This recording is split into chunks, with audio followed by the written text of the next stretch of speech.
Dear students, अगर आप class 10th CBSE board की तैयारी कर रहे हैं तो आपके लिए महत्वपूर्ण क्वेश्चन होगा। आइए इस क्वेश्चन को समझते हैं। क्वेश्चन दिया है prove that root under 2 is an irrational number. मतलब आपको साबित करना है रूट अंडर 2 क्या है, एक इरेशनल नंबर है। तो पहले लिखेंगे इफ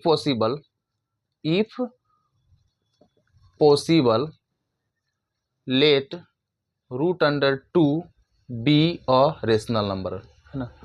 मतलब इसको रेशनल नंबर मान करके आपको क्या करना है, चलना है। देन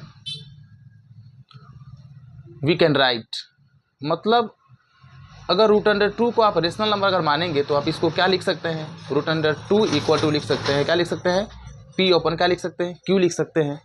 जहाँ पे पी और क्यू क्या है, आप लिख सकते हैं पी एंड क्यू आर क्या है, इंटीजर्स, है ना। P and Q are integers, Q not equal to 0, और लिख सकते हैं यहाँ पे एच सी एफ, मतलब पी और क्यू का जो एच सी एफ होगा ना, पी और क्यू का जो एच सी एफ होगा वो क्या होगा, 1 होगा, है ना। या यहाँ पे भी लिख सकते हैं आप कि पी और क्यू क्या है, पी एंड क्यू आर क्या होगा, को प्राइम नंबर, है ना। को प्राइम नंबर क्या होता है, the pair of natural number whose HCF is 1, है ना। तो आप और करके या तो ये लिखे या तो ये लिखे।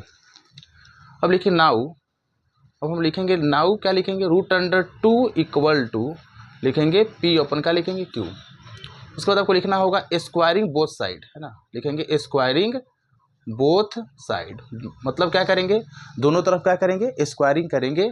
दैट मीन्स यहाँ पे होगा रूट अंडर 2 का स्क्वायर होगा, इक्वल टू का होगा, पी ओपन क्या होगा, क्यू का स्क्वायर होगा। तो क्या होगा, यहाँ पे 2 से रूट कैंसिल होगा। दैट मीन्स यहाँ पे होगा 2 इक्वल टू का होगा, पी स्क्वायर ओपन क्या होगा, क्यू स्क्वायर होगा, है ना। इम्प्लाइज दैट, यहाँ पे करेंगे क्रॉस मल्टीप्लाई तो क्या होगा, 2 क्यू स्क्वायर इक्वल टू का होगा, पी स्क्वायर। इसको मान लेंगे इक्वेशन 1। अब यहाँ पे क्या होगा, पी, यहाँ पे जो 2 है ना, 2 किसको डिवाइड करेगा, पी स्क्वायर को डिवाइड करेगा, है ना। तो यहाँ पे लिखेंगे हेयर, है ना, 2 divides P square, implies that 2 also divides, है ना, 2 ऑल्सो डिवाइड्स पी। अगर 2 पी स्क्वायर को डिवाइड करता है तो इसका मतलब क्या है कि 2 पी को भी डिवाइड करेगा, है ना। फिर लिखेंगे अगेन लेट, ये p के प्लेस पे क्या मानेंगे, हम लिखेंगे यहाँ पे p इक्वल टू, यहाँ पे क्यू स्क्वायर का कोफिशिएंट क्या है, 2, तो आपको यहाँ लिखना होगा 2 लिखना होगा। और एक कोई दूसरा इंटीजर मान लेते हैं, क्या मान लेते हैं, c मान लेते हैं, है ना। p इक्वल टू 2c, जहाँ पे क्या है c इज लिखेंगे, c इज क्या है, c इज सम इंटीजर, है ना। अब ये p इक्वल टू 2c को क्या करेंगे, इक्वेशन 1 में क्या करेंगे, पुट कर देंगे, है ना। तो लिखेंगे पुटिंग, यहाँ पे लिखेंगे क्या लिखेंगे putting p equal to 2c in equation क्या लिखेंगे 1, है ना। तो क्या होगा रिजल्ट, यहाँ पे होगा 2 क्यू स्क्वायर इक्वल टू क्या होगा, p के प्लेस पे 2c पुट करेंगे तो क्या होगा, 2c का क्या होगा, स्क्वायर होगा। दैट मीन्स यहाँ पे होगा 2 क्यू स्क्वायर इक्वल टू क्या होगा, यहाँ पे होगा 4c स्क्वायर, है ना। तो 2 से क्या होगा, 4 कैंसिल आउट हो जाएगा 2 टाइम्स में। दैट मीन्स यहाँ पे क्या होगा, क्यू स्क्वायर इक्वल टू क्या होगा, 2c स्क्वायर होगा ना।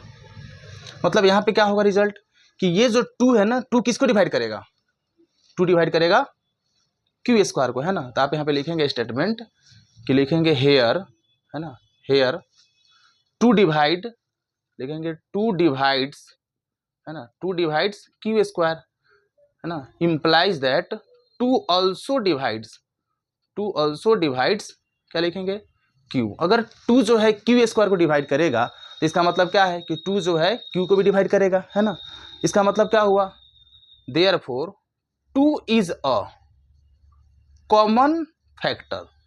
2 क्या है, कॉमन फैक्टर है किसका, P एंड Q। लिखेंगे 2 is a common factor of, लिख लेंगे P एंड क्या लिखेंगे, Q लिखेंगे। क्यों लिखेंगे, क्योंकि 2 जो है यहाँ पे P को भी डिवाइड करता है और 2 जो है Q को भी डिवाइड करता है। इसका मतलब क्या है, 2 जो है P और Q का क्या है, कॉमन फैक्टर है।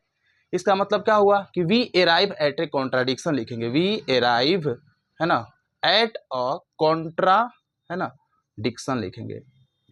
कॉन्ट्राडिक्शन यहाँ पे क्यों हो रहा है, क्योंकि आपने P और Q को आपने शुरू में क्या माना था, P और Q को आपने शुरू में माना था, इसको को प्राइम नंबर माना था, या आप इसको मान सकते हैं HCF of P and Q is क्या माना गया, 1 माना गया। दैट मीन्स क्या है कि जब P और Q जब को प्राइम नंबर होगा तो इसका मतलब क्या होगा कि मैंने यहाँ पे माना था, क्या माना था कि P, है ना, बिकॉज यहाँ लिख दीजिएगा, है ना, लिखेंगे बिकॉज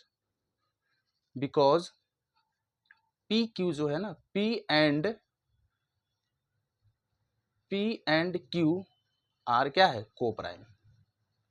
अपने P और Q को शुरू में माना था को प्राइम, और P और Q का फैक्टर क्या आ गया, 2 आ गया। मतलब यही पे तो कॉन्ट्राडिक्शन हो रहा है ना। दैट मीन्स क्या हुआ कि आवर सपोजिशन है ना, आवर सपोजिशन इज क्या है, लिखेंगे रॉन्ग। मतलब यहाँ पे हमारा धारणा क्या है, गलत है ना। लास्ट में लिखेंगे हेंस, हेंस लिखेंगे root under 2 is an irrational number, है ना, एन इरेशनल नंबर हो जाएगा। ये हो गया आपका, लिखेंगे हेंस, यही आपका क्या हुआ, ये प्रूव्ड हो गया, है ना। इसी प्रकार जो है आप रूट अंडर 2 को तो मैंने यहाँ पे प्रूव करके आपको समझा दिया, है ना। दैट मीन्स कि आप इसी प्रकार रूट अंडर 3 को भी प्रूव कर सकते हैं, रूट अंडर 5 को प्रूव कर सकते हैं, है ना, रूट अंडर 7, रूट अंडर 11 को आप क्या कर सकते हैं, इसी प्रकार क्या कर सकते हैं, आप इसको प्रूव कर सकते हैं।